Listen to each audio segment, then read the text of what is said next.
어느 날 갑자기 그렇게 좋아하던 것들이 거짓말처럼 시들해진 적 있으신가요? 그건 우울증도 번아웃도 아닙니다. 당신의 뇌가 스스로를 지키려고 조용히 차단기를 내려버린 거예요.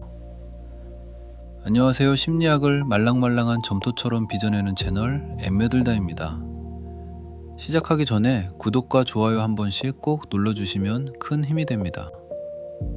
오늘 들여다볼 이야기는 번아웃이나 우울증으로 착각하기 쉽지만 사실은 완전히 다른 현상인 정서적 분리, 그리고 뇌 차단기 현상입니다.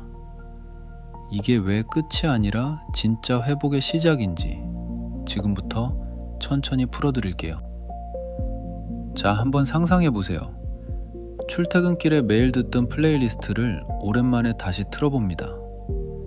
가사도 그대로고 멜로디도 그대로인데 이상하게 단 한 줄도 마음에 와닿지 않아요. 그냥 허공에 흩어지는 소음처럼 흘러가 버리죠. 처음엔 이 노래를 너무 많이 들어서 질렸나 보다 하고 넘깁니다. 그런데 곧 다른 것들도 마찬가지라는 걸 깨닫게 돼요. 인생 영화라며 몇 번씩 돌려보던 작품도, 자주 연락하며 웃고 떠들던 친구의 안부도, 밤을 새워도 피곤한 줄 몰랐던 취미생활도 어느 날부터인가 아무런 감흥 없이 스쳐 지나갑니다. 사람들은 보통 이런 증상을 보면 번아웃이 왔다거나 우울증이라거나 무기력증이라고 말합니다. 그런데 심리학적으로 보면 이 셋 중 어느 것도 아닐 때가 있습니다. 내가 세상을 미워하게 된 것도, 취향이 변한 것도, 마음이 차갑게 식은 것도 아니에요. 이건 누군가의 감정을 너무 오랫동안 묵묵히 받아내며 살아온 사람의 뇌 안에서만 조용히 일어나는 아주 특별한 방어 기제입니다. 이 낯선 감각을 가장 먼저 학문적으로 묘사한 사람은 1995년 임상 심리학자 찰스 피글리였습니다. 그는 트라우마 환자들을 오래 상담해온 베테랑 치료자들에게서 기묘한 공통점을 발견하게 돼요. 어느 순간부터 환자가 눈물을 흘리고 끔찍한 고통을 호소해도 치료자의 마음이 전혀 움직이지 않는 겁니다. 환자가 밉거나 싫어서가 아니라 그냥 환자의 슬픔이 와닿지 않는 철저한 무감각 상태였던 거죠. 피글리는 이걸 공감 피로라고 불렀어요. 한 사람이 다른 사람의 고통을 공감하는 데에는 정해진 뇌의 물리적 용량이 있고 그 용량을 초과해버리면 공감 회로가 아예 다른 방식으로 작동한다는 거였습니다. 시간이 지나면서 더 충격적인 사실이 밝혀졌어요. 이 공감 피로가 상담사 같은 특수 직업군에게만 일어나는 일이 아니었거든요.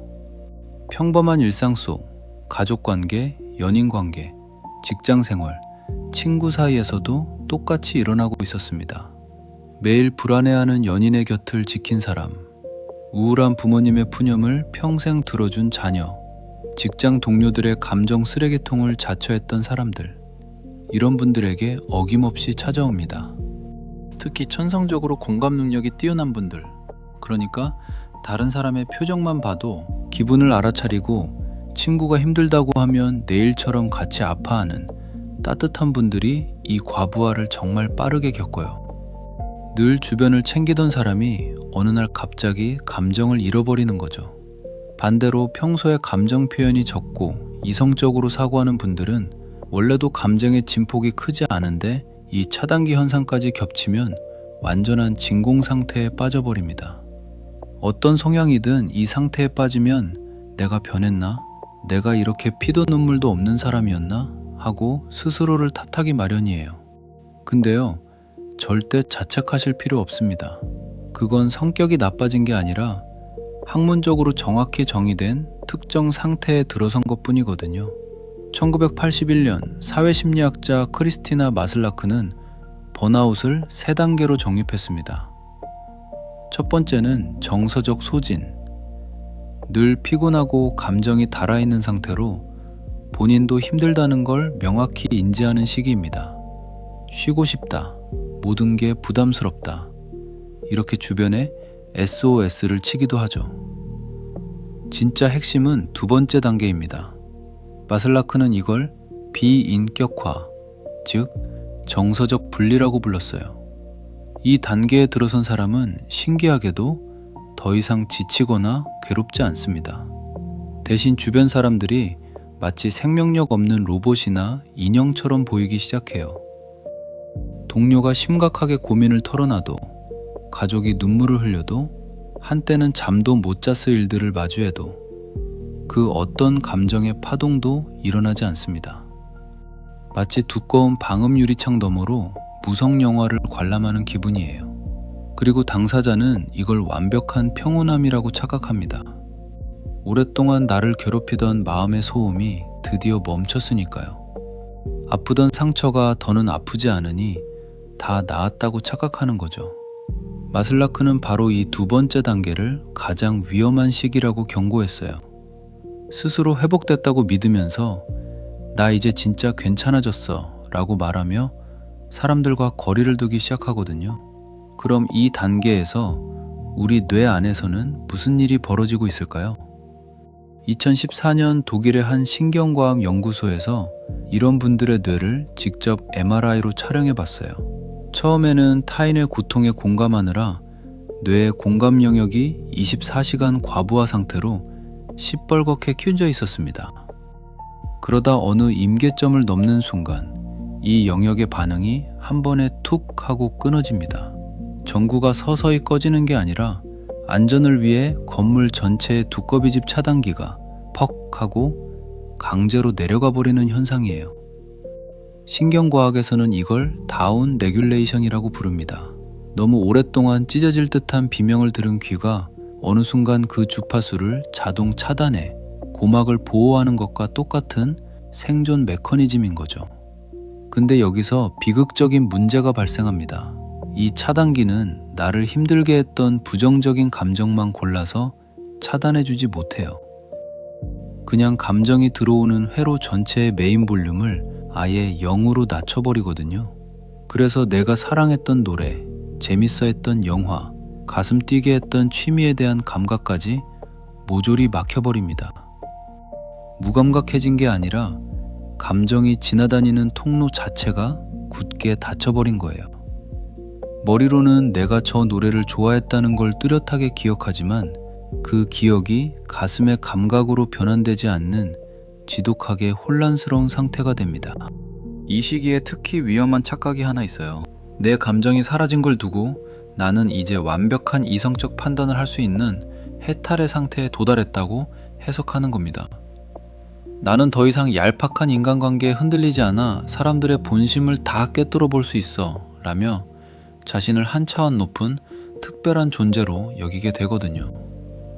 분석심리학의 거장 칼 융은 이걸 자아팽창이라고 부르며 극도로 경계했습니다. 자신이 일반인보다 우월한 단계에 올라섰다고 느끼는 그 순간이야말로 사실은 가장 오만하고 위험한 무의식의 그림자에 잡아먹힌 상태라는 거예요. 진정한 회복은 로봇처럼 무적이 되는 게 아니라 자신의 연약한 부분까지 껴안고 다시 인간적으로 부드러워지는 과정이라고 융은 뼈저리게 강조했습니다. 그래서 이 시기에 가장 조심해야 할 행동은 인생의 큰 결정을 내리는 일입니다. 감각이 마비돼 있으니 어떤 중대한 결정도 너무 쉽고 가볍게 느껴지거든요. 나를 귀찮게 하는 저 친구랑 연을 영원히 끊어야지. 지긋지긋한 이 직장 내일 당장 때려치워야지. 모든 게 무가치해 보이니 인간관계나 경력을 단칼에 잘라내는데 아무런 미련도 두려움도 없습니다. 하지만 차단기가 다시 올라가고 본래의 감각이 돌아왔을 때 그때 섣불리 잘라냈던 소중한 인연과 성급했던 선택들을 땅을 치며 후회할 수도 있어요. 지금 여러분은 쓰레기 같은 인연과 다이아몬드 같은 인연을 구분할 감각조차 마비된 마취 상태이기 때문입니다. 그러니 지금 당장 뭔가를 잘라내려 하지 마시고 판단을 잠시만 뒤로 미뤄두세요. 그럼 닫혀버린 차단기를 어떻게 해야 다시 안전하게 올릴 수 있을까요? 20년 넘게 트라우마와 정서적 단절을 연구해온 베셀 반 데어콜크는 억지로 감정을 끌어올리려 하지 말라고 단호하게 조언합니다.